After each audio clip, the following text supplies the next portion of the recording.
같이 마음을 모아서 하나님께 예배합니다. 묵상기도 드립니다.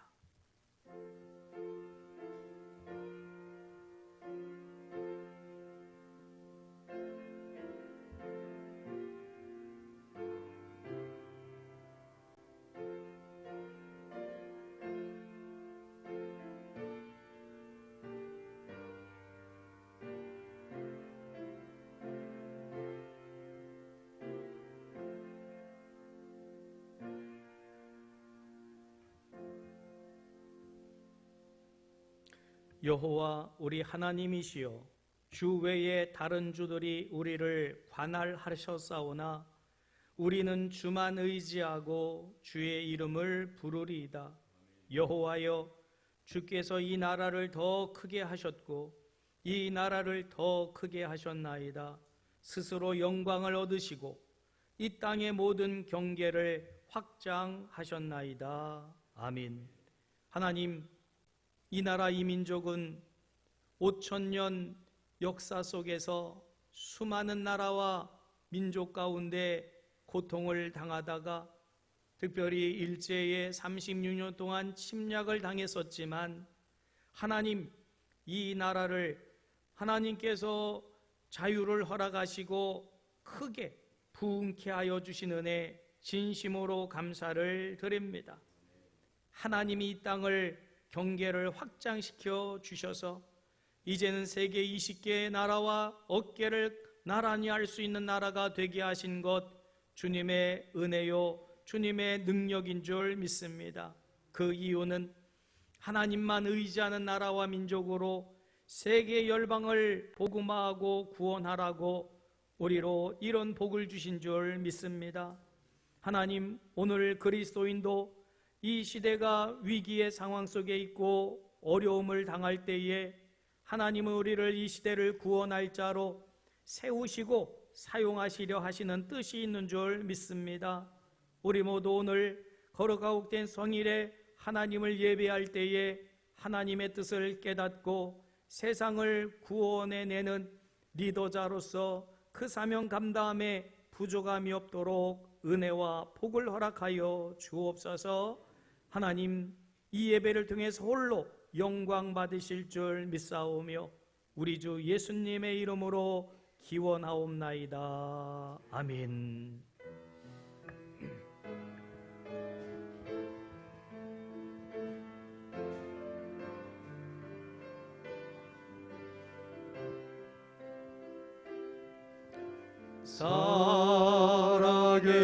살아계신 성령님, 날 붙드소서.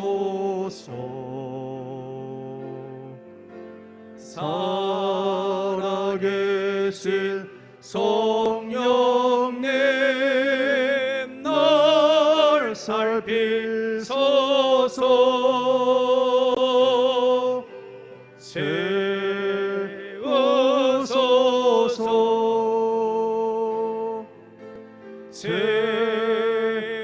세워소서. 성령 하나님, 새롭게 하소서. 다같이 손을 들고 고백합니다. 살아계신 성령님, 날 붙드소서. 살아계신 성령님, 날 살피소서. 세워소서.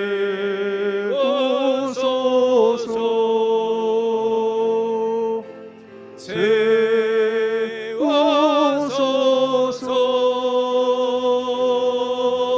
성령 하나님, 새롭게 하소서. 나는 전능하신 아버지 하나님, 천지의 창조주를 믿습니다. 나는 그의 유일하신 아들 우리 주 예수 그리스도를 믿습니다. 그는 성령으로 잉태되어 동정녀 마리아에게서 나시고 본디오 빌라도에게 고난을 받아 십자가에 못 박혀 죽으시고 장사된 지 사흘 만에 죽은 자 가운데서 다시 살아나셨으며 하늘에 오르시어 전능하신 아버지 하나님 우편에 앉아 계시다가 거기로부터 살아있는 자와 죽은 자를 심판하러 오십니다. 나는 성령을 믿으며 거룩한 공교회와 성도의 교제와 죄를 용서받는 것과 몸의 부활과 영생을 믿습니다. 아멘.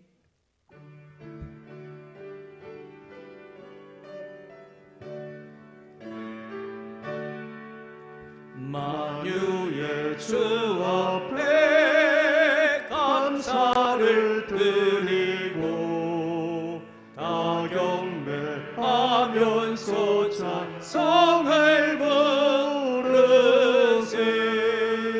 내 맘 열어 한 소리로 기뻐 주를 찬양하라. 영원한 그 나라 다스리시니 생명의 열쇠는 주의 내 것이라. 내 맘 열어 한 소리로 기뻐 주를 찬양하라. 길짐을 벗은 저 앞에 가리니 마음에 영원한 기쁨에 넘친다. 내 맘 열어 한 소리로 기뻐 주를 찬양하라. 참 소망 가지고 그날을 기리며 주 다시 오실 때 기뻐에 맞으리. 내 맘 열어 한 소리로 기뻐 주를 찬양하라.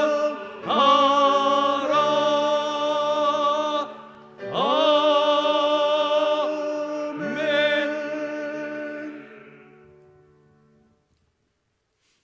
하나님이 세상을 이처럼 사랑하사 독생자를 주셨으니 이는 그를 믿는 자마다 멸망하지 않고 영생을 얻게 하려 하심이라. 하나님이 그 아들을 세상에 보내신 것은 세상을 심판하려 하심이 아니요 그로 말미암아 세상이 구원을 받게 하려 하심이라.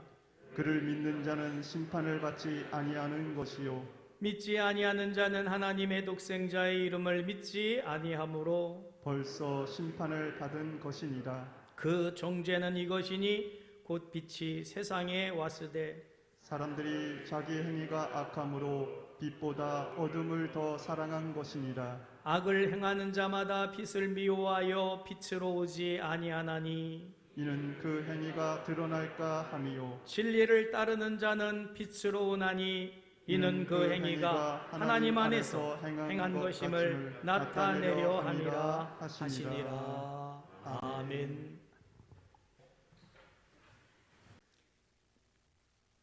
어제나 오늘이나 변함없이 상한 갈대를 꺾지 않으시고 꺼져가는 등불의 심들을 끄지 않고 참고 기다리고 용서하고 구원의 길로 이끄시는 자비롭고 참 좋으신 아버지 하나님, 매일매일 찬양할 수 있고 기도할 수 있고 말씀을 상고할 수 있는 자유를 주시니 감사합니다.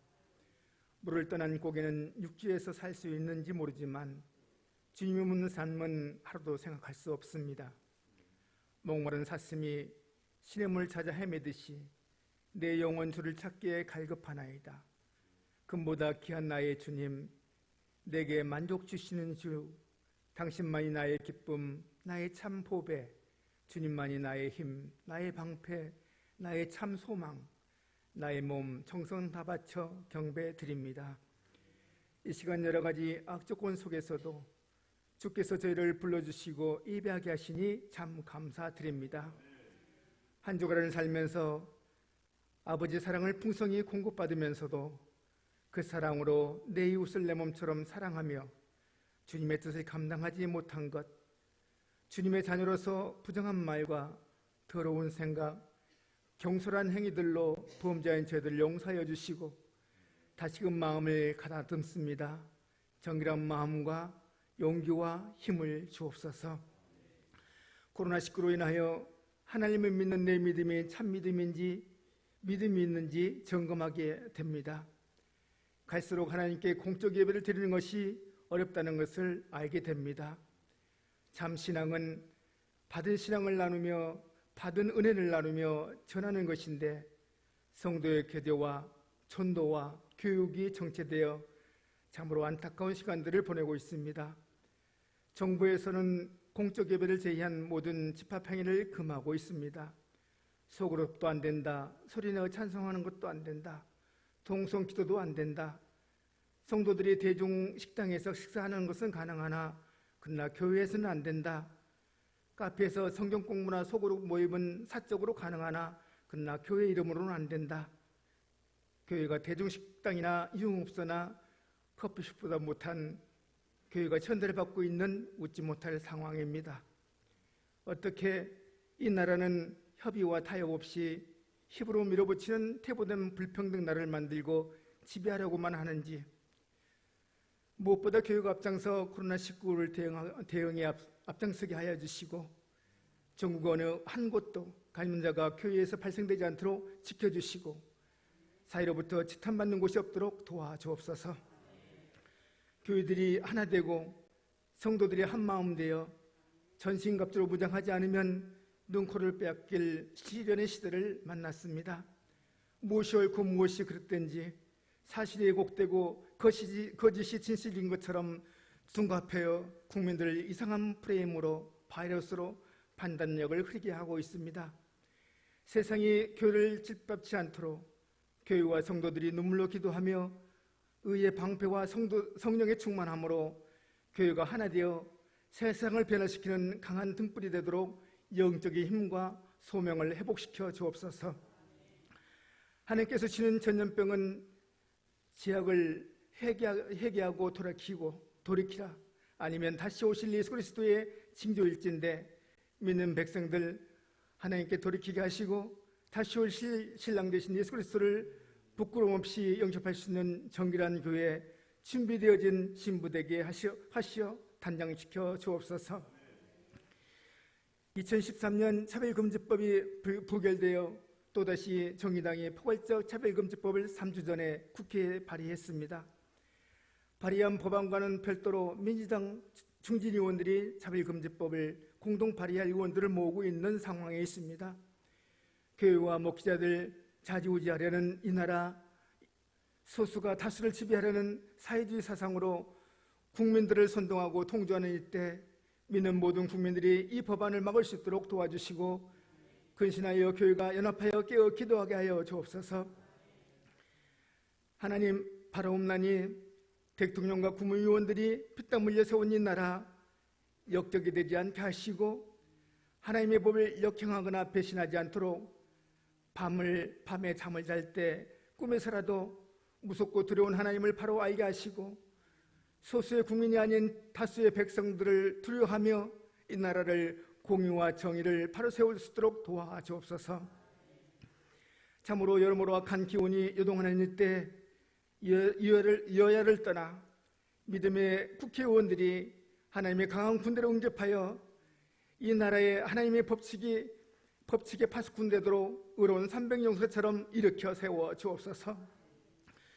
북한은 남한이 어떻게 해볼 수 없는 핵과 장거리 미사일과 생화학 무기로 내세우고 있습니다. 북한을 제재하는 나라들은 겁박하고 또한 깡패처럼 행하고 있습니다. 이 남한을 또한 바보로 여기고 있습니다. 그런데도 남한은 북한의 눈치를 보며 허둥대는 참으로 나약한 이 나라를 하나님 한시도 한눈 팔지 마시고 붙잡아 주옵소서. 굶주림을 당하는 북녘 땅의 동포들과 고난 중에 있는 성도들을 기억하시고 하나님의 도우심의 손길로 늘 감사가 끊이지 않도록 이용할 양식을 주시옵소서. 원치 않는 질병과 싸우는 성도들을 기억하시고 치료의 하나님과 대면할 수 있는 은혜를 주시옵소서. 주님께서 지극히 사랑하는 성도들 머리끝 하나 상하지 않도록 보호하시고 어떠한 시련에도 흔들리지 않는 견고한 믿음으로 이 교회와 가정을 굳건히 세우며 예배를 생활하며 하나님의 작은 천국 만드는 지역되게 도와주옵소서. 직장과 사업장과 일터를 기름져 꾸지 않고 베푸는 성도들 에게 복 내려 주옵소서. 7월은 수련의 달입니다. 자라나는 아이들, 주일학교와 중고등부 학생들 어떻게 하면 믿음의 길을 이탈하지 않고 잘 양식할 수 있는지 주여 지혜를 주시옵소서. 오늘 이 시간 다시는 돌아오지 않는 오늘 이 예배 하나님의 따뜻하고 자상한 음성으로 훈계하시고 채찍하시고 이루하며 평안을 주옵소서. 주님의 말씀을 대하는 목사님 성령의 충만함을 더하여 주사 잠자는 영혼을 일으키는 말씀, 악한 신을 쫓아내는 강력한 말씀, 상처받고 의로운 자의 위로가 되는 말씀, 갈 길 몰라 방황하는 양들과 앞이 안 보이는 양들의 인도자가 되는 말씀으로 생수의 강이 넘치는 말씀과 권능으로 지치지 않는 체력으로 늘 공급하여 주옵소서. 이 시간 여러 가지 사정으로 저희와 함께하지 못하는 성도들 어디에 있든 이 시간을 기억하며 그들에게 같은 은혜와 평강 주옵소서. 전국에서 가슴을 치며 울부짖는 기도와 감사의 고백을 드리며 찬양 예배를 흡양하실 예수 그리스도로 감사하며 기도합니다. 아멘.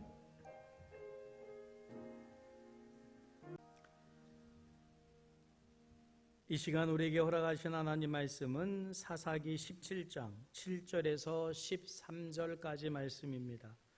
구약 성경 391쪽쯤 됩니다. 교독하겠습니다. 사사기 17장 7절에서 13절까지 말씀입니다. 유다 가족에 속한 유다 베들레헴에 한 청년이 있었으니 그는 레위인으로서 거기서 거류하였더라. 그 사람이 거주할 곳을 찾고자 하여 그 성읍 유다 베들레헴을 떠나가다가 에브라임 산지로 가서 미가의 집에 이르매 미가가 그에게 묻되 너는 어디서부터 오느냐 하니 그가 이르되 나는 유다 베들레헴의 레위인으로서 거류할 곳을 찾으러 가노라 하는지라. 미가가 그에게 이르되 내가 나와 함께 거주하며 나를 위하여 아버지와 제사장이 되라. 내가 해마다 은열과 의복 한 벌과 먹을 것을 주리라 하므로 그 레위인이 들어갔더라. 그 레위인이 그 사람과 함께 거주하기를 만족하게 생각했으니 이는 그 청년이 미가의 아들 중 하나같이 됨이라. 미가가 그 레위인을 거룩하게 구별하며 그 청년이 미가의 제사장이 되어 그 집에 있었더라. 함께 봉독합니다. 이에 미가가 이르되 레위인이 네 제사장이 되었으니 이제 여호와께서 내게 복 주실 줄을 아노라 하니라. 아멘. 교회 소식 전해드립니다. 주보를 참조하시고 이번 주일부터 당분간 점심 식사를 하지 않는 관계로 이어서 드리게 되는 1시 40분 다음 세대와 함께하는 예배 역시 쉬게 됩니다. 그러나 당분간이고요. 곧 다시 5월 14일 주일부터 한 2달간 계속 식사와 그리고 다음 세대 예배를 드려왔는데 정부에서 하도 좀 교회를 타켓으로 해서 혹여라도 우리의 드리는 예배나 모임이 하나님의 영광을 가릴까 해서 내린 조치지 이게 잘못하고 있는 것이 아니기 때문에 곧 회복되리라 믿습니다. 순모임 쉬고 있지만 쉬는 게 아닙니다. 이 모임을 쉬는 거지 개인적으로 가정별로 순모임을 다 하시고, 순장님들은 순모임을 하도록 계속 격려하시고, 그래서 이제 보고를 백명희 전사님에게 해서 지금 주보에 한 공간이 비어 있어요. 이 순모임을 안 한다는 증거가 되고 마는데, 순모임을 성도님들이 개인적으로 가정에서 하도록 순장님들은 권면하셔서 순보고 반드시 해 주시기를 부탁을 드립니다. 왜 기분 나쁘세요? 네. 꼭 빠지지 않도록 순장님들 자기 책임, 사명 잘 감당해 주시기를 부탁을 드립니다. 네. 자꾸 루즈해지면 안 됩니다. 또 게을러지면 안 돼요. 이러면 이럴수록 더 모이고 하나님께 영광 돌리기를 힘써야 될 줄 믿습니다.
혼돈이란 제목의 말씀으로 함께 은혜를 나누고자 합니다. 여러분, 혼돈의 상황을 경험해 보셨나요? 창세기 1장 2절에 보면 창조 전 세상을 땅이 혼돈하고 공허하며 흑암이 깊음 위에 있었다라고 말씀하시면서 창조 전, 이 우주 만물이 질서가 있기 전을 혼돈의 상태라 이렇게 성경은 말씀을 합니다. 그러면 지금 우리는 혼돈을 경험하기는 사실 쉽지 않지만 혼돈이라고 제목을 정한 이유는 혼란의 상태가 많아지고 가중되어지고 얽히고 설킬 때에 그때를 혼돈이라 하지 않을까 싶은 생각이 들어서 제목을 혼돈이라 이렇게 정해봤어요. 우리가 사는 이 세상은 혼란한 일이 참 많습니다. 이번 주만 해도 얼마나 혼란스러웠습니까? 서울시장이셨던 그것도 삼선의 시장, 3번이나 연속해서 서울시장이 된 사람은 이분 한 분밖에 없는데 이분이 느닷없이 세상을 떠났어요. 혼란스럽습니다. 저는 도대체 이해가 되질 않아요.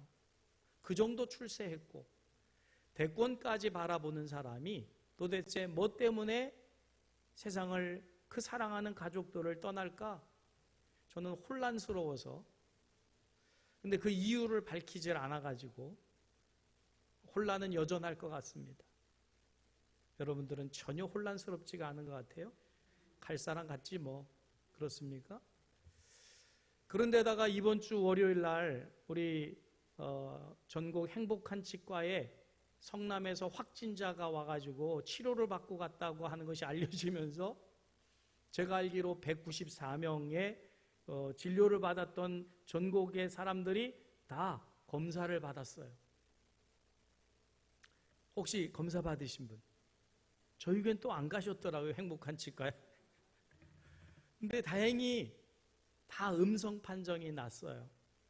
그런데 판정이 나기 전에 수요 예배가 있었습니다. 수요 예배를 드려야 되고 그 다음에 목요일, 금요일 새벽 예배를 드려야 되는데 몇 분이 목사님 예배 드려야 됩니까? 드려도 됩니까? 염려하고 우려를 해가지고 급하게 카톡으로 당회를 하면서 예배를 쉬었습니다. 참 혼란스러워요. 어떻게 해야 되는 게 맞는 건가? 참 혼란스러워서 에스더같이 죽으면 죽으리라고 강하게 밀고 나가야 되는 건지 아니면 이거를 그때그때 상황에 맞게 이거를 바꿔야 되는 건지 정해져 있는 게 없어서 혼란스럽습니다. 자, 이런 혼란의 일들이 앞으로 계속 가중될 텐데 이 가중되다 보면 혼돈에 빠지게 된다라고 하는 거죠. 혼돈. 여러분, 이런 상황 속에서 정부에서 금요일을 기점으로 해가지고 금요일 6시부터 교회가 정규 예배 외에 모든 모임은 금지한다. 만일 어길 시에 목회자 그리고 참여한 모든 성도들에게 벌과금과 법적 책임을 묻겠다는 일방적인 발표를 했습니다. 이로 인해서 두려움을 느끼는 분도 계시고 또 당황해 하시는 성도님도 계셔서 담임 목사로서 혼란스러워하지 아니하실 수 있도록 몇 가지를 말씀을 이 자리를 빌려서 먼저 드리려고 합니다. 첫째는 도대체 그러면 이런 상황이 지금 언제 끝날지 모르고 코로나 시작인데 지금 시작에도 이렇게 우왕좌왕하고 뭐 어떤 것이 정해지지 않으면 앞으로 계속 어떻게 할 건가에 대해서 얼마나 고민이 되고 기도하게 되는지 몰라요. 그래서 나름대로 이런 그 주보에 보면 다음 세대와 함께하는 예배란에다가 코로나 대응 매뉴얼을 5가지를 정해서 일단 실어놨어요. 이 매뉴얼은 바뀔 수 있습니다. 여러분들 읽어보시고 좋은 아이디어 또 좋은 어떤 대책이 있으면 언제든지 말씀해 주시면 수정 가능합니다. 그런데 이런 매뉴얼이 없는 상황에서 여러 가지 일들이 다가올 때 혼란해하기 때문에 대응 매뉴얼은 있어야 되겠다 싶어서 제가 나름대로 정한 것이라서 여러분들이 동의도 해 주셔야 되고 또 더 좋은 것이 있으면 얼마든지 바꿀 수 있다는 것을 생각해 주시면서 지금 우리가 하고 있는 단계가 몇 번째 단계쯤 될까요? 얼른 읽어보세요. 몇 단계 지금 우리가 하고 있나요? 2단계 하고 있습니다. 그래서 상황에 따라서 언제든지 1단계로 갈 수도 있고 3단계도 갈 수 있고 그래서 대응을 우리가 해나가는 게 지혜이다 싶습니다. 자, 이것 가지고도 뭐 해결이 되지 않는 거죠. 자, 정부에서는 이거를 일방적으로 정한 것이 문제입니다. 그리고 일방적으로 발표를 했어요. 그러면 이 발표한 내용에 대해서 우리는 어떻게 해야 되느냐? 무조건 수용해야 되느냐? 저는 그렇게 생각하진 않습니다. 지렁이도 밟으면 아셔요? 진짜 밟아보세요. 꿈틀해요. 지금 저는 꿈틀하고자 하는 거예요. 자, 정부에서 정규 예배를 인정을 했어요. 정규 예배는 인정을 했지요. 정규 예배는 해도 된다는 거 아닙니까? 예. 그러면 왜 정규 예배는 해도 된다고 했을까요? 봐줘서? 우리 눈치 봐서? 왜 정규 예배는 된다고 했을까요? 자신들이 지키라고 한 방역 지침을 정규 예배에서는 잘 지키고 있기 때문에 정규 예배는 드려도 된다고 한 거예요. 이해됩니까? 만약에 정부에서 하라는 대로 안 했으면 정규 예배에 막을 거예요. 근데 지금 교계에서 정규 예배를 드릴 때 하는 방역 수칙이 자신들이 하라는 대로 하고 있기 때문에 정규 예배는 드려도 된다라고 자기들 나름대로 허가를 한 거입니다. 자, 그렇다면 정규 예배 시에 여러분들 들어오면서 발열 체크 하셨죠? 마스크 안 하신 분 빨리 하세요. 빨리. 손소독 다 하셨지요? 들어오실 때 하시고 나갈 때 하시고. 제가 찔렸죠? 마스크 하셔야 됩니다. 자, 그런데 제가 그 행복한 치과에 확진자가 왔다 갔다는 것 때문에 저 나름대로는 굉장히 큰 소득이 있었어요. 왜냐하면 이 코로나를 우리 다 경험해 본 게 아니잖아요. 그래서 불안감을 갖고 계시고 기저질환이 계신 분들은 굉장히 걱정이 커요. 그런데 아무도 경험해 본 적이 없어가지고 그래서 불안이 더 큰데 이번에 왔다 갔는데 확진자가 제로입니다. 그 진료하신 의사 선생님과 뭐 간호사인가요? 몇 분이 이제 만일을 위해서 자가격리 중에 있는 것이지 지금 모두가 다 음성이 나왔어요. 자, 그러면 행복한 치과 수준으로 방역을 하면 확진자가 왔다 가더라도 안 걸릴 수 있다. 증명됐지 않습니까? 아멘? 이걸 아멘 해야 되는 상황인지 모르겠는데. 그러면 교회가 행복한 치과보다 못하고 있나요? 방역을? 아닙니다. 더 잘하고 있어요. 더 철저해요. 그러면 우리 교회에 혹시 확진자가 왔다 가더라도 방역 지침대로 하면 안 걸린다. 안 걸릴 수 있다. 아멘?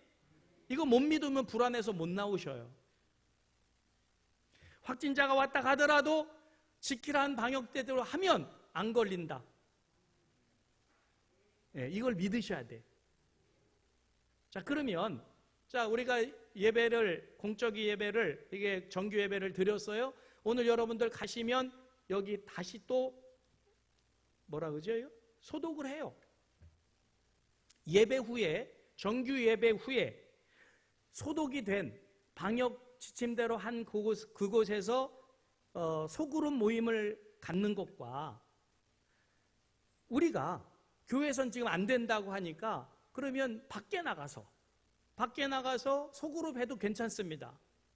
지금 정부에서 한 얘기가 그거예요. 교회에서는 안 된다. 근데 카페 가서 식당에 가서 하는 건 된다는 거예요. 그러면 카페가 식당이 지금 교회만큼 방역합니까? 여러분 카페 갔는데 명단 적어요? 열 체크해요? 식당에 가면 여러분 식사하는데 어디서 온 사람인지도 모르는데 가득 앉아가지고 실컷 맛있게 밥 먹고 호하호 하면서 얘기하고 있는데 그 비말 증상이 없을까요? 근데 거기 가서는 해도 된다는 거예요. 이게 여러분 희한하지 않습니까? 모순이 있지 않습니까? 오히려 교회가 더 방역이 안전하지 않나요? 여기서는 해도 된다고 그래야 되는데 거꾸로 방역이 지금 철저하지도 않은 데 가서 하는 거는 괜찮다 이렇게 말하니 꿈틀할 수밖에요. 그렇지 않습니까? 식사도 마찬가지입니다. 오늘부터 금한 이유가 있어요. 두려워서가 아닙니다. 이건 먹으면 걸릴까봐가 아닙니다. 여러분 집에서 가정에서 마스크 하고 계시나요? 왜 안 하시죠? 가정에서 왜 마스크 안 하십니까?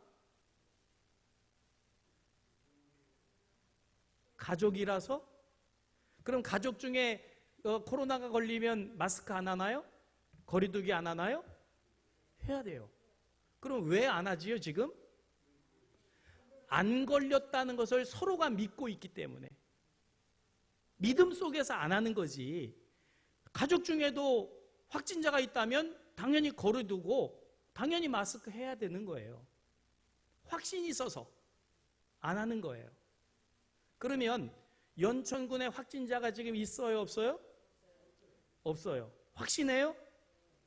그러면 그 사람들끼리 모여서 밥 먹는 거 금해야 되나요? 먹어도 괜찮나요? 먹어도 괜찮아요.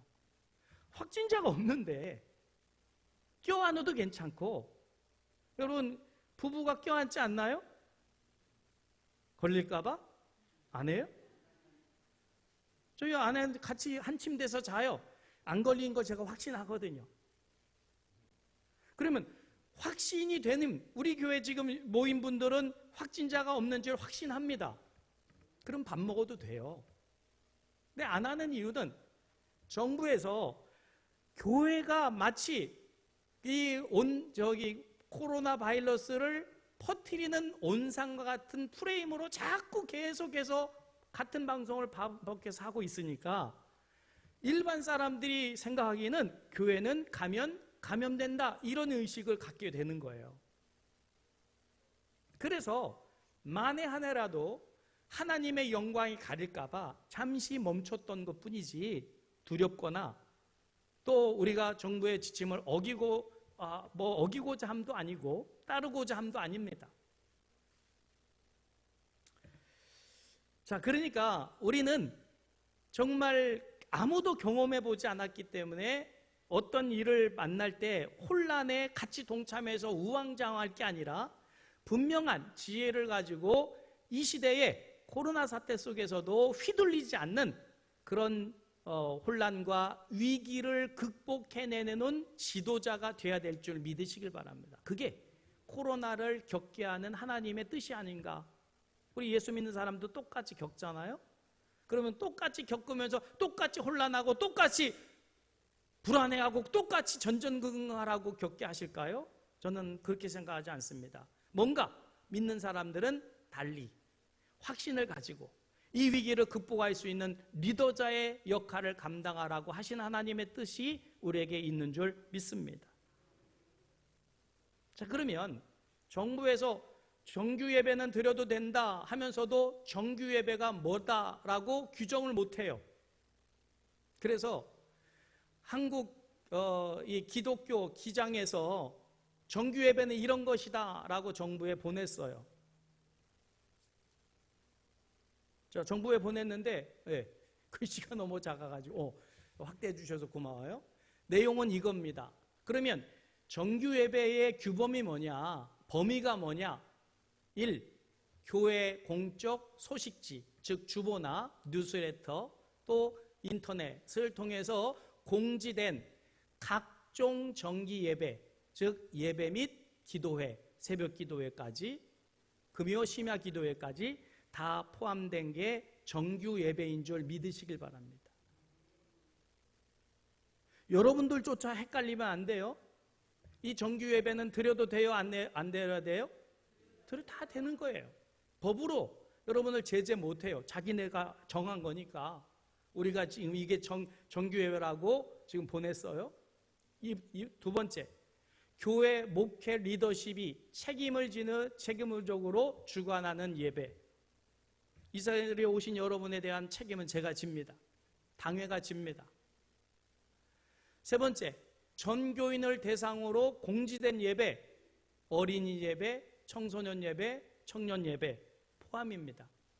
여러분, 그런데 교회 성도들이 자기 아들, 자녀들 주일학교 안 보내. 학생이 안 보내. 아니요. 정규 예배 보내셔도 돼요. 이미 방역 다 잘하고 있어요. 불안해하지 마시고 보내시기를 바랍니다. 대답이 또 없어. 자, 정규 예배에 어린 예배 들어가요? 안 들어가요? 들어가요. 학생 예배, 청년 예배 다 들어가요. 뭐라고요? 들어가는 거예요. 그러니까 정규 예배 드려도 돼요. 법적으로 아무 문제 없어요. 자, 네 번째, 교회의 필요에 따라서 당회가 결정하여 공지하고 준비한 예배와 교육, 이게 정규 예배에 포함이 됩니다. 교단이 공지한 방역 수칙을 기본으로 이행하는 예배, 이게 우리가 정한 정규 예배 범위예요. 여러분 안심하고 예배 드리셔도 됩니다. 단지 지키라 한 것들 지키면서 하면 문제가 전혀 없습니다. 자, 그런데 정부에서는 지금 일방적으로 이것을 발표를 했어요.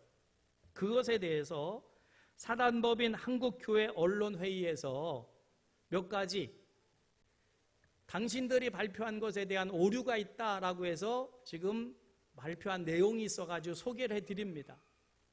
예, 과연 공정합니까? 지금 교회가 정규 예배 외에 모든 예배를 폐한다는 것이 과연 공정하냐? 지금 밑에 사진입니다. 다시요. 밑에 사진이 누구 사진이냐면 정 총리께서 행정하는 모습들인데 마스크 한 번도 안 해요, 이분. 그러고는 손잡고 말하고 다 해요. 여러분, 한 개인에게 뭘 요구하고 단체에게 뭘 요구하려면 우선 자기가 먼저 잘 지켜야지요. 모범이 돼야지요. 그리고 하지 마십시오. 해야 되는 거 아닌가요? 그런데 다 자기들은 지금 국회에서는 다 밥 먹어요. 국회의원들 다 국회 식당에서 밥 먹어요. 다 자기들 모임하는 거 다 잘해요. 그리고 우리만 하지 말래요. 이게 공정하냐 그 말이에요. 공정하지 않습니다. 넘겨주세요.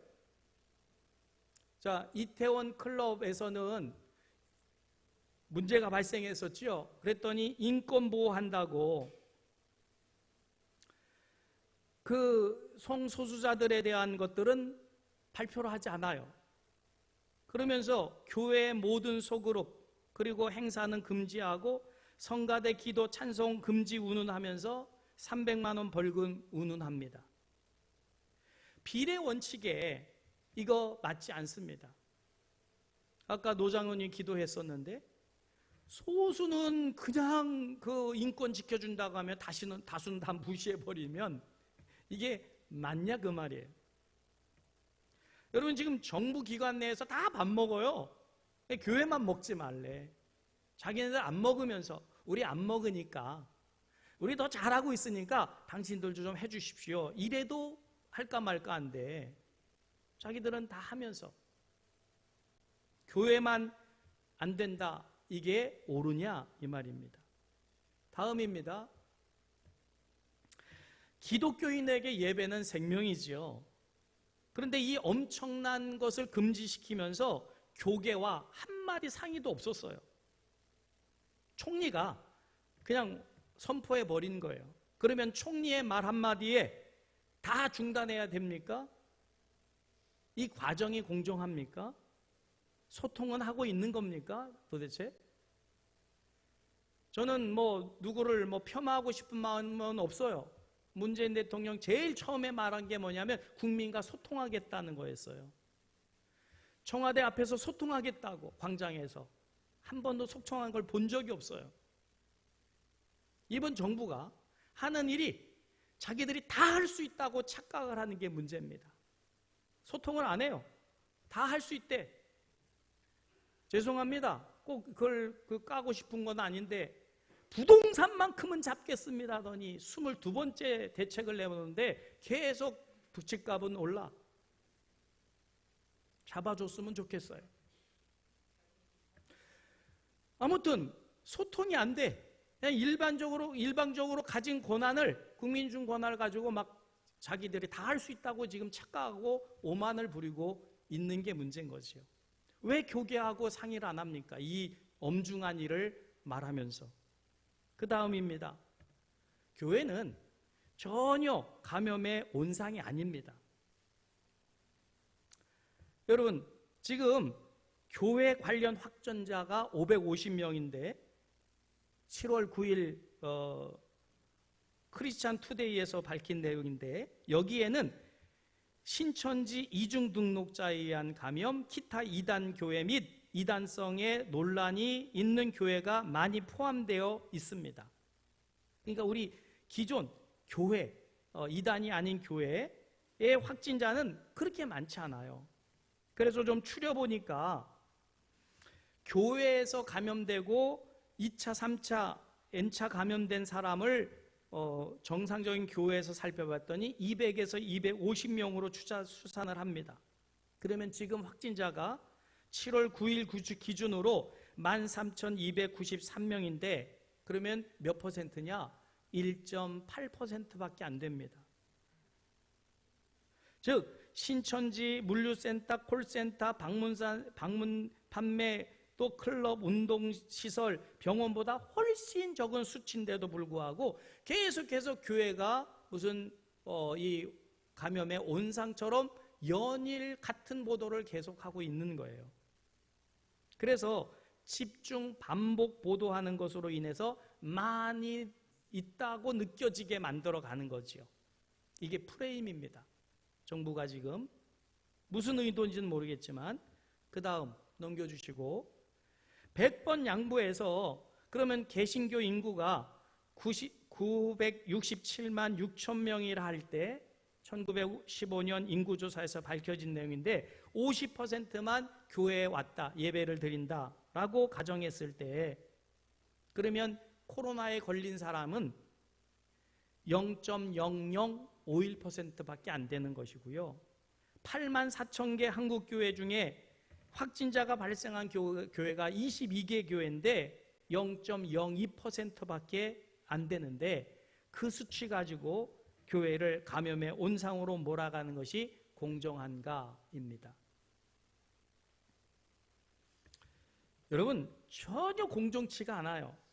웬만하면 참아주겠는데 하도 밟아가지고 지금 지렁이가 꿈틀하고 있는 상황입니다.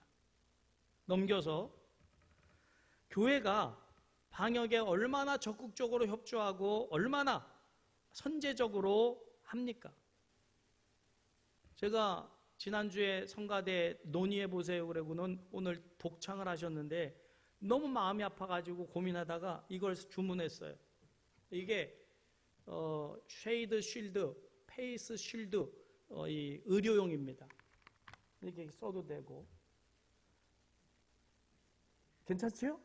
예, 비말이 많이 차단될 것 같아요. 그래서 성가대 연습할 때부터 이거 쓰고 하고 수요일 날 또 금요 찬양한 분들 다 쓰고 저기 찬양 인도할 때도 쓰세요? 예, 부목사님? 이거 쓰고 하면 그만큼 차단되지 않겠습니까? 그러면 성가대 해도 되지 않을까 싶기도 해요. 비말 때문에 지금 그건 막는 거니까. 얼마나 선제적으로 하려고 노력을 하고 있는지 몰라요. 그런데 교회를 그런 프레임으로 몰아가는 것은 종교에 대한 존경이 전혀 없는 오만함이고, 그래서 대화도 하지 마라, 또 뭐 모이지도 마라, 이거는 탄압입니다. 다음 넘겨주세요. 종교의 자유라는 기본권은 제한할 수 없는 절대적인 보장의 영역과 본질입니다. 그래서 감염병 예방 수칙에 의거한다 해도 예배 내용에 대해 간섭하는 행위는 기본권의 본질을 침해하는 것으로 헌법 제20조 2항 정교 분리 원칙, 또 헌법 37조 2항의 과잉 금지 원칙에 위반되는, 이거는 법을 무시한 행동입니다. 오만이에요. 정부에 넘겨주시고. 그래서 지금 헌법을 가지고 봐도 이 헌법 자체를 무시하고 하는 이것이 공정하냐? 이거는 불공정한 행위입니다. 시정돼야 됩니다. 그 다음에 넘기셔서 동선 공개도 제대로 안 하는 클럽 감염자들은 동성애자라고 보도도 못하게 보호하더니 교회는 위반 시 참석자를 처벌한다고 엄포를 놓고 있는데, 이것은 일말의 존중이 없는 국민을 겁박하는, 이것이 공정이냐라고 인권위원회에서 이거를 말을 하는데, 그 밑에 사진이 뭐냐면 이 시국에 국회에서는 마스크도 안 쓰고 다닥다닥 붙어 앉아 스타크래프트 게임을 시연하는 이런 국회의원들은 괜찮다는 거예요. 국회의원은 괜찮습니까? 국회의원은 안 걸리나요? 이들은 처벌하지 않으면서 힘없는 국민들은 어떤 프레임인지 몰라도 기독교를 지금 겁박하고 있는 상황입니다. 그래서 국회에서 스타 한판 붙은 국회의원들이라고 7월 8일자 국민일보에 기사가 났어요. 자, 다음, 교회는 방역 지침을 따르지 않는 이기적인 집단이라는 프레임을 씌우려고 하고 있는데, 여러분 다 교인들 아닙니까? 교회에서 예배 드리는데 여러분 방역 수칙에 대해서 우리가 지금 덜 하고 있는 게 있나요? 아니요, 철저히 잘하고 있습니다. 그래서 이것들을 다 지키고 있으면 전혀 문제될 것이 없다 믿으시길 바랍니다. 불안해하지 마세요. 혼란스러워하지 마세요. 그죠? 하나님 앞에서 우리가 지혜롭고 뱀처럼 지혜롭고 비둘기처럼 순결하게 예배 생활하면 하나님께서 이 시대의 위기와 혼란 상황 속에서 우리를 리더자로 세우실 줄 믿습니다. 다음입니다. 자, 여기 코로나 감염자와 건강한 사람이 만났을 때 서로 마스크를 안 했으면 어떻게 될까요? 100% 감염된다는 거예요. 자, 그런데 감염자는 마스크를 안 했어요. 근데 건강한 사람이 마스크를 했다면 70%쯤 감염이 될 수 있다는 거예요. 반대로 감염자가 마스크를 하고 건강한 사람이 마스크 안 했을 때는 감염률이 확 줄어서 5%대로 줄는 거예요. 그러니까 마스크는 반드시 해야 되는 거죠. 자, 그런데 둘 다 마스크를 했다. 그러면 몇 퍼센트가 된다고요? 1.5%로 준다. 그런데 양쪽 다 마스크하고 손소독하고 할 것 하면 전국 행복한 치과에서 검증됐잖아요. 0%. 얼마든지 막을 수 있습니다. 여러분 너무 코로나 두려워하지 마세요. 너무 전전긍긍하지 마시고 혼란해하지 마시고, 여러분 이 시대에 하나님께서 우리로 코로나 사태를 겪게 하시는 이유는 혼란스러운 이 세상을 향해서 리더자의 사명을 감당하게 하시는 하나님의 뜻이 있음을 믿으시길 주님의 이름으로 축복합니다. 아멘? 잘 하고 있는 거예요. 그러니까 여러분 하나님을 신앙함에 세상 사람들 눈치 보거나 두려워하지 마시고 온전히 하나님을 잘 예배하시기를 주님의 이름으로 축복합니다. 혼돈의 시대, 리더의 탄생이란 책의 제목이 있습니다. 혼돈의 시대에 리더자가 필요해요. 혼돈의 시대일수록 리더자가 나타나야 돼요. 이 책은 에브라임 링컨, 시어도어 루즈벨트, 프랭클린 루즈벨트, 린든 존슨이라는 4명의 미국 대통령이 역경을 이겨내고 혼란과 위기를 극복해내는 과정 속에서 그들이 보여준 리더십을 평가하고 분석한 책입니다. 여러분, 하나님이 코로나를 예수 믿는 사람도 같이 겪게 하신 이유는 이 혼란과 위기 속에서 이것을 잘 극복함으로 세상 사람들 앞에 리더십을 나타내게 하시는 하나님의 뜻이 있는 줄 믿으시길 바랍니다. 그런데 코로나 사태도 문제이지만 더 심각한 뿌리 깊은 근본적인 혼란이 우리에게 있어요. 이걸 다 합치면 혼돈해 버리는 거죠. 지금 혼돈 속에 있는 겁니다. 그러면 이 혼돈 속에서 무엇 때문에 우리가 뭘 혼돈하고 있는지, 혼란을 겪고 있는지를 알아야만 우리가 리더자의 사명을 감당할 수 있기에 3가지를 말씀을 드리려고 그래요. 첫째, 인생관이 혼돈하고 있어요. 인생관에 혼돈이 일어나고 있어요. 사사기는요, 12명의 사사를 차례차례 카메라가 비춥니다. 사사를 조명을 해요. 그러다가 17장에 와서 갑자기 사사를 비추던 카메라가 미가라고 하는 한 가정을 비춰요. 그러면 그 전에 카메라가 비추던 사사들을 비추던 카메라에 드러난 사사의 모습은 어땠냐? 사사들조차도 하나님의 뜻보다 자기 생각을 앞세우며 사사의 일을 감당했다고 하는 게 드러납니다. 그런데 카메라가 옮겨져서 한 미가의 가정을 비췄는데 이 미가의 가정은 그 시대의 모든 가정을 대표하는 가정이지요. 이 가정은 그럼 어땠느냐?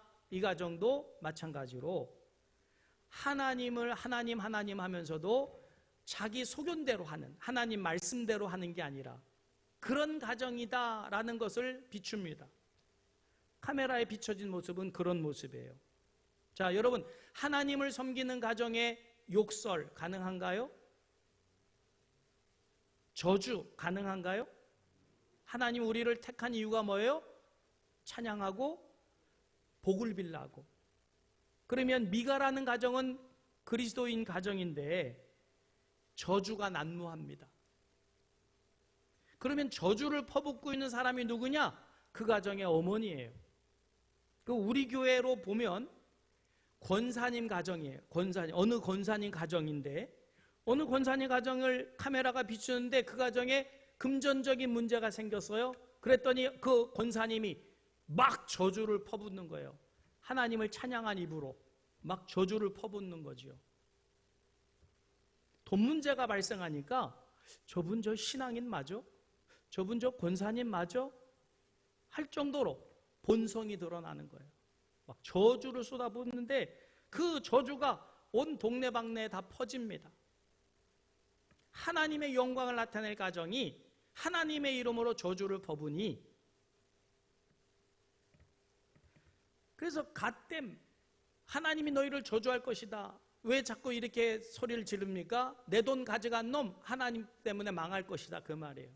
저주를 막 퍼버요.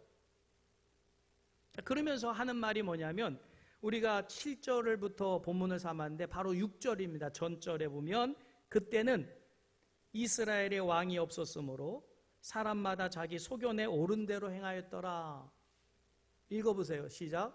그때에는 이스라엘의 왕이 없었으므로 사람마다 자기 소견에 옳은 대로 행하였더라. 왕은 진짜 없는 시대예요. 사사시대니까. 그러면 자기의 소견대로 오르게 하는 게 왕이 없어서일까요? 핑계입니다. 그 다음 장 18장 1절 말씀 같이 읽을까요? 그때 이스라엘의 왕이 없었고 단 지파는 그때 거주할 기업의 땅을 구하는 중이었으니 이는 그들이 이스라엘 지파 중에 그들에게 기업을 분배받지 못하였습니다. 땅을 차지하지 못한 것도 왕이 없어서 그렇다고 핑계를 대요. 합리화를 시키는 겁니다. 그리고 19장 1절로 넘어가도 역시 마찬가지입니다. 이스라엘에 왕이 없을 그때에, 그러면서 이번에는 에브라임 산지의 유다 사람이 레위 사람이 첩을 맞이했다. 여러분 요즘 말로 하면 목사가 첩을 둔 거예요. 그리고 그 핑계는 왕이 없어서 그랬다 이런 거예요. 핑계 같아야지요. 책임 회피하고 합리화시키는 모습을 봅니다. 여러분, 자 그런데 하도 저주를 퍼부니까 도둑이 재발들린다고 자수를 했어요. 근데 그 범인이 누굽니까? 자기 아들 미가예요. 그러니까 이제 큰일 났어요. 돈 문제에서 이제는 하나님이 자기 아들을 저주하게 생긴 거예요. 아들이 저주받게 생겼어요. 열받아서 저주했더니 그 대상이 자기 아들인 거야. 그러니 어떻게 될까요? 저주를 막아야 되잖아요. 그래서 한 짓이 뭘까요? 회개한 게 아닙니다. 그 돈을 가지고 아들이 돈을 내놓으니까 그 돈 가지고 뭐 했어요? 하나님을 만들었어요. 신상을 만들고 자기 집에 신당을 만들고 그리고 제사장에 입힐 에봇을 만들고 그리고 오늘 본문 말씀해 보니까 레위 사람 한 소년을 제사장으로 세웠다는 거예요. 왜 그랬을까요? 저주를 막아보려고, 복을 빌게 하려고. 이게 말이나 되는 행동이냐 그 말이에요. 신앙인으로서 어디 하나님이 이걸 하라고 해서 하셨겠어요? 자기가 하고 싶은 대로 하는 거예요. 저주 안 받으려고, 자식에게 저주가 안 되게 하려고. 여러분, 하나님을 우상으로 만드는 미가의 모습을 봅니다. 미가 가정을. 여러분, 우리의 인생은 어떤 인생인가요? 여러분, 하나님을 만나기 전에는 나를 위한 인생이었을지라도 우리의 인생이 하나님을 만난 이후부터는 하나님의 영광을 나타내는 인생이 돼야 될 줄 믿으시길 바랍니다. 하나님의 영광을 나타내는 인생관을 가져야 되는데 신앙인마저도 하나님의 영광은 고사하고 하나님의 뜻은 1도 없습니다. 오직 자기 이득 보는 거, 자기 아들 저주받지 받으면 안 된다고 하는 이기심에 하나님 하지 말라는 우상을 만들어 놓는 이런 정말 있을 수도 없는 일이 벌어지고 있는 이유는 인생관이 혼돈되기 때문에 그래요. 왜 하나님이 지었는지, 왜 시대를 살아가게 하는지를 모르니까 별아별짓 다 하는 거예요. 하나님의 이름으로. 두 번째, 가치관의 혼란입니다. 여러분, 미가 엄마가 은 몇 개를 잃어버렸습니까? 요즘 새벽기도 사사기 나가는데 여러분들은 성경 안 읽습니까?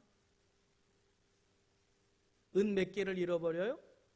1100개를 잃어버려요. 그러면 은 하나는 한 달 월급이에요. 한 달 생활비입니다.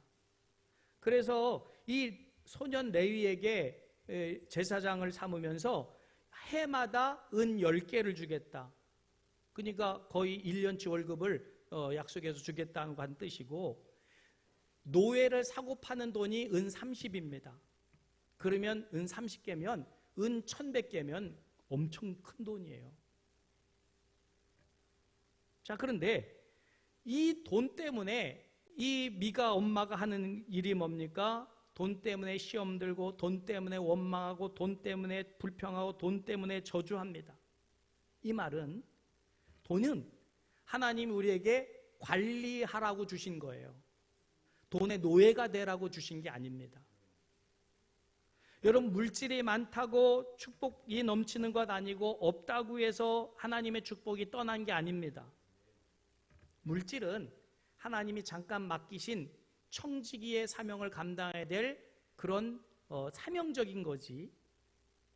그래서 여기 지금 모인 여러분들이 다 지금 통장에 돈이 똑같이 다 있나요? 많이 가지고 있는 분도 계시고 적게 가지고 있는 분도 계셔요. 마치 1달란트 받은 사람도 있고 2달란트 받은 사람도 있고 5달란트 받은 사람도 있어요. 그러면 한 사람 받은 사람 복 덜 받은 건가요? 1달란트 받은 사람은. 5달란트 받은 사람은 복 5배 받고 있는 건가요? 그 의미가 아닙니다. 청지기 사명 감당하라는 거예요. 그러면 1달란트 받은 사람이 물질 때문에 왜 하나님 나는 왜 이렇게 노력하고 이렇게 잘 예수 믿는데 왜 이것밖에 안 주셔야 하고 원망하라는 겁니까? 그 하나 가졌으면 그 하나 가지고 2달란트 남기라는 뜻일까요? 사명입니다. 달란트예요.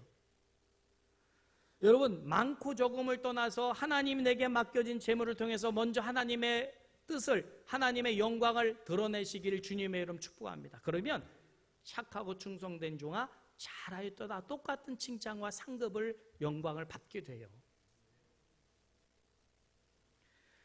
코로나 때문에 직장 잃어버리고 지금 수입이 거의 없는 분들도 계심을 제가 알아요. 우리 교인 중에서도. 그럼 왜 예수님 잘 믿고 있는데 이렇게 경제적인 어려움을 당할까? 저는 하나님께서 이것을 통해서 뭔가 깨닫게 하시는 뜻이 있다고 생각을 합니다. 그럼 그 뜻이 뭘까? 빌립보서 4장 11절에서 12절 말씀입니다. 같이 읽을까요? 내가 궁핍함으로 말하는 것이 아니라 어떠한 형편에든지 나는 자족하기를 배웠노니 나는 비천에 처할 줄도 알고 풍부에 처할 줄도 알아. 모든 일 곧 배부름과 배고픔과 풍부와 궁핍에도 처할 줄 아는 일체 비결을 배웠노라. 코로나 사태 속에서 돈 버는 사람도 있지만 대부분 돈 때문에 힘들어할 때에 하나님은 힘듦을 통해서 그냥 망가지게 하는 게 아니라 신앙의 일체 비결을 배울 수 있는 기회가 되시게 하신 하나님이 줄 믿으시길 바랍니다. 즉 가치관에 대해서 혼란스러워하지 말고 하나님이 왜 물질을 주셨는가에 대해서 분명히 깨닫고 배우는 기회가 되게 하시는 하나님의 뜻이 있다 믿으시길 주님의 이름 축복합니다. 마지막으로 신앙관의 혼란에 빠져 있어요. 성도들이 따라해 주십시오. 취미는 자기 자신을 위한 것이지만, 자기 만족을 위한 것이지만, 신앙은 나의 만족보다 하나님의 영광을 먼저 하는 것이다. 신앙은 뭐 때문에 하는 거예요? 하나님의 영광을 위해서 신앙을 하는 거지 나 잘되고 나를 위해서 하는 게 아니에요. 그건 취미생활입니다. 자, 미가 어머니가 돈을 찾자 그 돈으로 신상을 만들고 신당을 만들고 제사장 에봇을 만들고 심지어는 레위 사람 소년을 만날 때 그를 제사장으로 세웁니다. 자, 그러면 이 아이는, 레위의 아이는 지금 어디에 머물러 있어야 될 사람입니까? 베들레헴에. 근데 왜 지금 나돌아다니고 있어요? 레위인으로서의 사명을 망각해버리니까 떠나지 말아야 될 베들레헴을 떠나서 자기가 가고 싶은 대로 돌아다니다가 미가를 만난 거예요. 자, 그러면 여러분 이렇게 하는 이유가 뭘까요?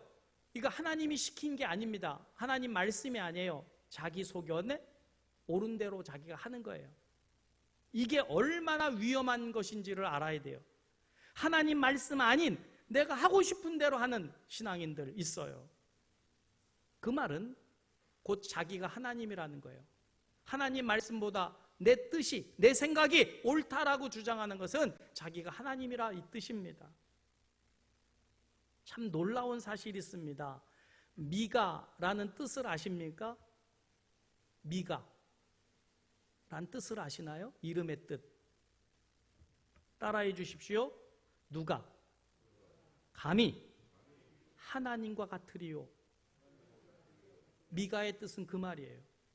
이름이 누가 감히 하나님 같으리요라는 이름을 가지고 있으면서 하는 행동은 뭐예요? 쥐가 하나님같이 행동해. 지 마음대로 제사장 세워, 지 마음대로 목사 고용했다가 또 뭐 나가라고 그러기도 하고. 이게 지금 미가가 하는, 미가라는 이름, 즉 누가 감히 하나님 같이 하겠냐? 그러면 안 되는 거 아니냐라는 이름을 가진 사람이 자기 멋대로 지금 하나님처럼 행동하는 거지요. 이게 사사시대의 신앙의 모습이었습니다. 주님께서 이렇게 말씀합니다. 오늘 진짜 참 믿음의 사람이 뭐냐? 신앙인이 뭐냐? 누가복음 9장 23절입니다. 같이 읽을까요? 또 무리에게 이르시되 아무든지 나를 따라오려거든 자기를 부인하고 날마다 제 십자가를 지고 나를 따르는 것이니라. 과연 하나님 앞에 와서 내가 부정되고 나를 내려놓고 나를 제물로 드리는 예배자가 있느냐? 나 은혜 받고 나 잘되고 나 복 받아야 된다. 이거는 올바른 신앙생활이 아닙니다. 내가 지금 하나님의 영광 때문에 어떤 십자가를 짊어졌느냐, 이게 중요한데 짊어질 생각은 하지 않고 예수님 십자가 위에 걸터 앉아서 복 받고 편안하게 즐거운 예수 믿겠다고 한다면 이거는 신앙이 아닙니다.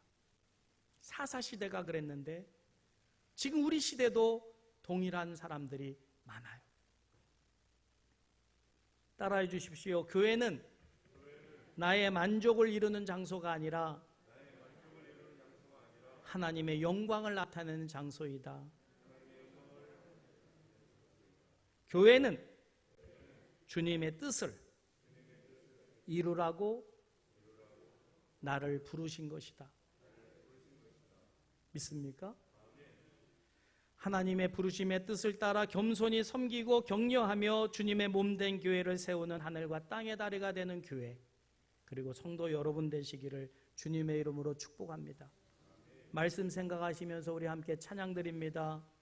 주를 위한 이곳에 예배하는 자들 중에 하나님 그렇게 예배자 찾고 계시는데 찾는 그 사람이 없어 하나님을 슬프게 하는 나는 아닌가?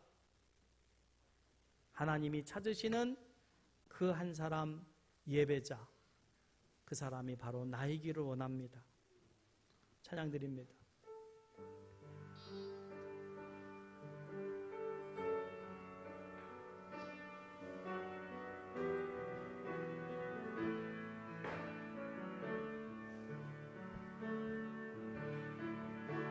주를 위한 이곳을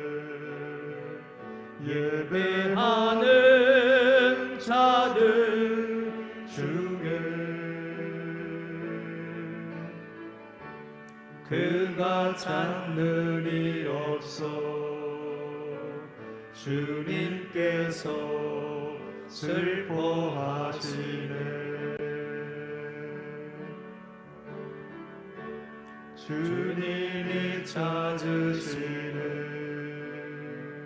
그 한 사람 그 예배자,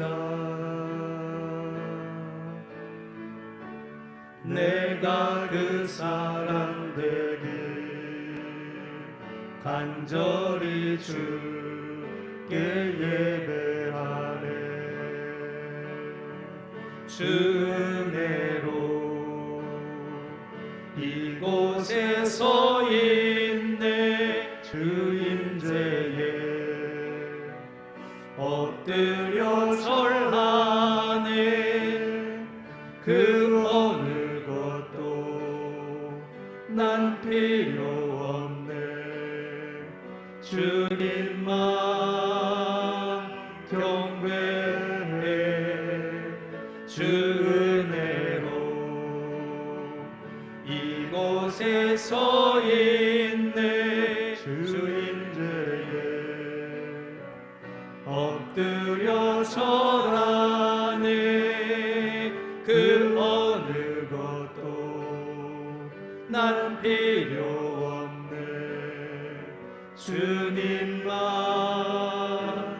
경배해. 다시 한번 고백합니다. 주를 위한 주를 위한 이곳에 예배하는 자들 중에 하나님 찾는 이가 없다고 말씀합니다. 그가 찾는 이 없어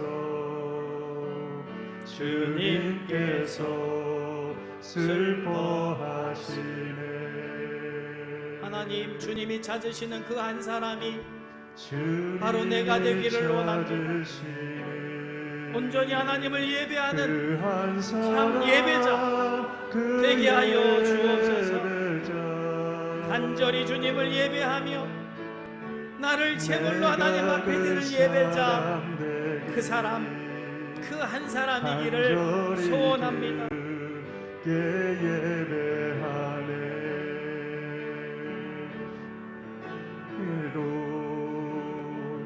이곳에 서 있네 주임제에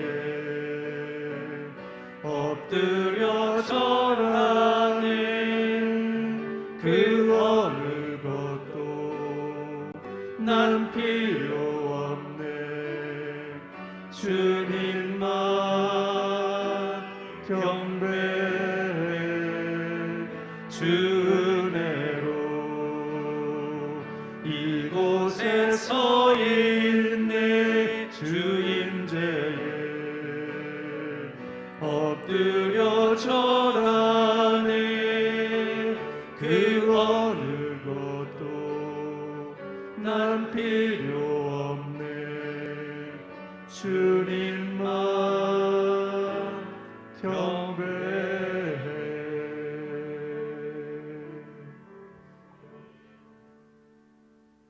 여기 오직 하나님만 예배하고 오직 하나님께만 경배하고자 모인 이들이 오직 하나님께 받은 은혜, 그 사랑, 축복에 대하여 감사하며 드리는 예물이 여기 있습니다. 주님, 기뻐 받아 주시옵시고 이 시대 하나님 찾으시는 참 예배자, 이 시대에 찾으시는 한 위기와 또 혼란을 극복해내는 리더자가 될 수 있도록 은혜와 복을 허락하여 주옵소서. 하나님은 하나님의 택한 백성들이 세상에서 빛이 되기를 원하시고 소금의 역할을 감당하기 원하십니다. 세상 사람들같이 동요하고 세상 사람들같이 원망하고 세상 사람들처럼 저주하는 사람이 아니라 하나님의 이름으로 축복을 빌며 죽어가는 영혼을 구원해내는 이 시대를 구원해내는 하나님의 귀한 백성들 되라고 우리를 불러주신 줄 믿습니다. 이 예물도 구원의 예물로 사용되게 하시고 하나님의 뜻이 드러나는 예물이 될 수 있도록 복을 나려 주시옵소서. 감사드리오며 우리 주 예수님의 이름으로 축복하며 봉헌하옵나이다. 아멘. 예, 좀 안타까운 소식이 있어서 전해드립니다. 우리 곽계정 이영원 성도님, 집사님, 그동안 같이 신앙생활을 해오셨는데 이렇게 한 달에 몇 번씩 그 진료를 받으러 이제 나가시기가 너무 힘들어서 그동안 덕정 쪽에 이렇게 그 임대주택을 계속 신청을 했는데 이번에 됐다 그래요. 그래서 다음 주에 이사를 가게 돼서 인사를 드리고 가려고 합니다. 앞으로 좀 나오세요. 앞으로 나오셔서 인사하시고 뭐 더 좋은 교회로 가서 신앙생활 잘 하시리라 믿습니다. 그러나 그동안 우리가 정들었고 또 헤어져도 우리가 하나님 영광 같이 나타내는 기도자가 돼야 되니까 위에서 계속 기도해 주시기를 부탁을 드립니다. 그동안 사랑해 주셔서 진심으로 모든 분들께 감사드립니다. 각 회장님이 나이를 먹다 보니까 50대하고 60대하고 또 차이가 많이 나는 거예요. 그전에는 이제 머리 수술한 데만 구리 한양대만 좀 이렇게 정기적으로 다녔는데 60이 넘다 보니까 병원 가는 횟수가 너무 많아지는 거예요. 그러다 보니까 저가 이제 운전면허증은 장롱면허고 이 사람이 이렇게 되고 이제 모든 게 다 정말 다 잃고 이쪽으로 이사를 왔는데 병원 다니는 횟수가 저번 6월 달만 해도 제가 의정부 성모병원을 6번을 데리고 다녔어요. 그러다 보니까 교통약자 차를 이용하게 되는데 갈 때는 또 예를 들어서 되더라도 올 때는 또 안 되면 택시 타고 오게 되고 또 모든 애로사항이 있어서 제가 몇 년 전부터 하나님께 기도를 드렸어요. 주님, 아버지 하나님, 제가 너무 힘듭니다. 제가 이제 청약을 본 게 있어서 제가 여기서 조금만 병원 쪽으로 가까운 쪽으로 좀 나가게 주님 저를 불쌍히 여겨주세요. 그랬더니 계속 이제 양주도 그렇고 의정부도 그렇고 제가 거기에 거주하지를 않기 때문에 안 되더라고요. 그래서 이제 이번에 작년에 7월 달에 경기도에 거주하는 사람이면 LH에서 연락이 왔어요. 50세대를 뽑는데 한번 신청해 보시라고. 그래서 제가 작년에 7월 달에 신청을 했습니다. 근데 10월 25일 날 제가 50세대 뽑는데 22번째로 제가 당첨이 됐어요. 제가 이제 요번에는 작년에는 하나님께서 요번에도 안 되게 해주시면 나는 여기서 정말 떠나는 주님 곁으로 갈 때까지 마음을 비우고 내가 힘들어도 내가 케어할 수 있는 데까지 이 사람을 데리고 살아야 되겠다.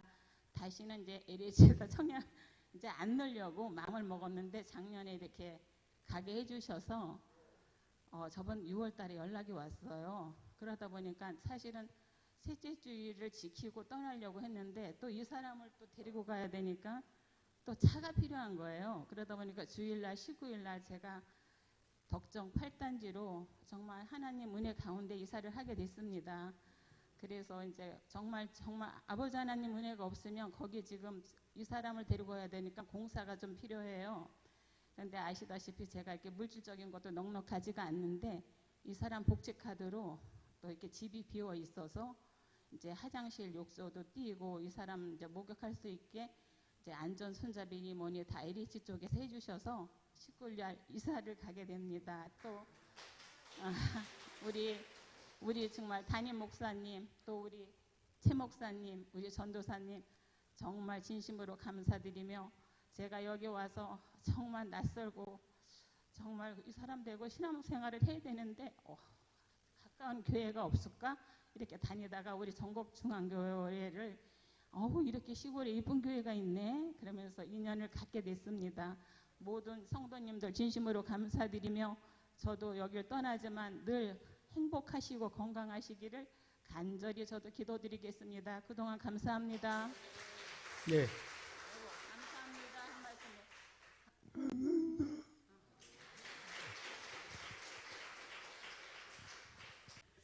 기도를 거꾸로 하셨어요. 기도를 하나님 병원으로 옮겨와 주세요. 이렇게 기도를 해야지. 병원 근처로 가게 해주셔요. 그러니까 이 기도가 그렇게 응답됐는데 다음부터는 병원을 이곳으로 옮겨주세요. 그래야 우리도 덕보지. 자, 잠깐요. 들어가지 마시고. 이거 100% 핸드메이드입니다. 핸드메이드. 우리 변수경 원사님이 썼어요. 아주 예쁘게 만들었는데 내가 복되고 형통하리로다. 그리고 시편 23편 1절에 3절 말씀이 전국중앙교회 이름으로 돼 있고요. 집사님과 함께 신앙생활을 했던 소중한 시간들을 영원히 기억하겠습니다. 해서 드립니다. 일금 3만 원짜리.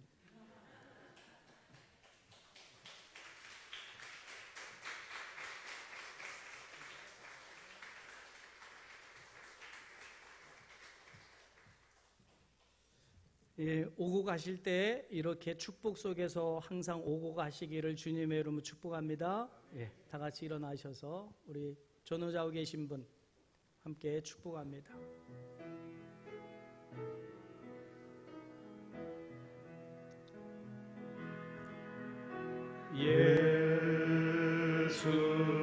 사랑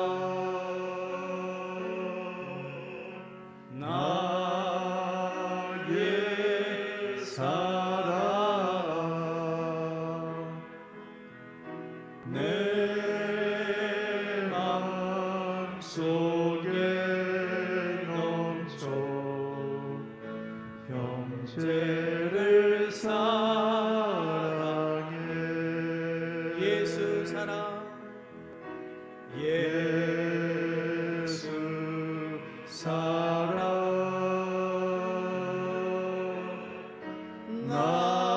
나의 사랑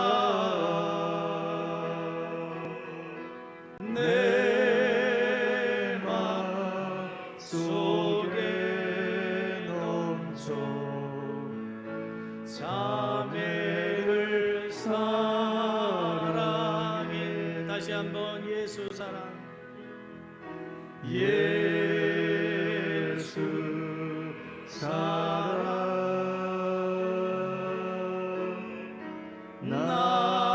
나의 사랑 내 맘속에 박 집사님을 사랑해 박 집사님을 사랑해 다시 한번 예수 사랑 예수 사랑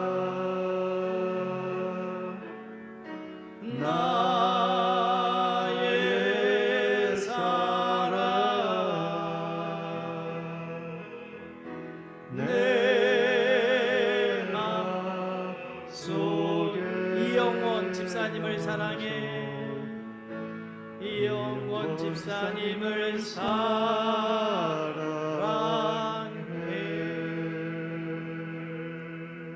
우리 하나님께 영광의 박수로 찬송을 드립니다. 기도합니다. 하나님 거룩하복된 성일에 혼란이 가중되고 그래서 혼돈 속에 있는 우리들에게 우리는 이 시대에 이 혼란과 위기를 극복하는 리더자로 그렇게 세상에 빛되게 소금되게 그 사명 감당하라고 우리를 택하여 주셨음을 깨닫게 하시니 감사합니다. 하나님 그토록 찾으시는 예배자 되게 하시고 그토록 찾으시는 시대를 구원하고 영혼을 구원하는 리더자들이 되게 하여 주옵소서. 우리 하늘과 땅의 다리가 되는 교회 성도들은 하나님이 그토록 찾으시던 한 예배자, 한 리더자가 되기를 소원합니다. 그렇게 살기를 다짐하고 결단하는 하나님의 귀한 백성들 머리 위에 손길과 생업과 가정과 자녀 위에 특별히 이제 7월 위하여서 이사하는 곽계정 이영원 집사님 위에 이제로부터 영원토록 함께 하시기를 간절히 축원하옵나이다. 아멘.